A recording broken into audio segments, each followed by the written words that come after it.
ಪುರಾತನ ಕಾಲದಲ್ಲಿ ಈ ಜೇನ್ಕಲ್ಲು ಸಿದ್ದೇಶ್ವರ ಈ ಜಾಗಕ್ಕೆ ಕಾಯಿನ್ ಹಾಕಿದರೆ ಇದು ಇಲ್ಲಿಂದ ಸುಬ್ರಹ್ಮಣ್ಯಕ್ಕೆ ತಲುಪುತ್ತೆ ಅನ್ನೋದು ನಂಬಿಕೆ. ಇವತ್ತೂ ಅದನ್ನು ಫಾಲೋ ಮಾಡ್ಕೊಂಡು ಬರ್ತಾಯಿದ್ದಾರೆ ನೋಡಿ. ತುಂಬ ಸತ್ಯವಾದ ಸ್ಥಳ ಇದು.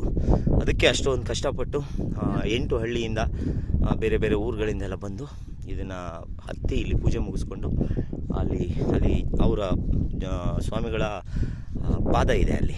ಓಕೆ, ಅದು ಅಲ್ಲಿ ಹೋಗಿ ದರ್ಶನ ಮಾಡಿಕೊಂಡು ಅಲ್ಲಿಂದ ಇಳಿತೀವಿ.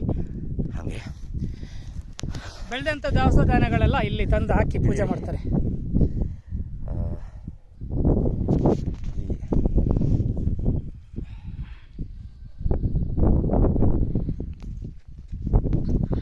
ಬೆಳೆದಿರೋಂಥ ದವಸ ಧಾನ್ಯ ಏನು ಹೊಸ ಫಸಲು ಇರುತ್ತೆ, ನಮ್ಗೊಂಚೂರು ತಗೊಬನ್ನಿ.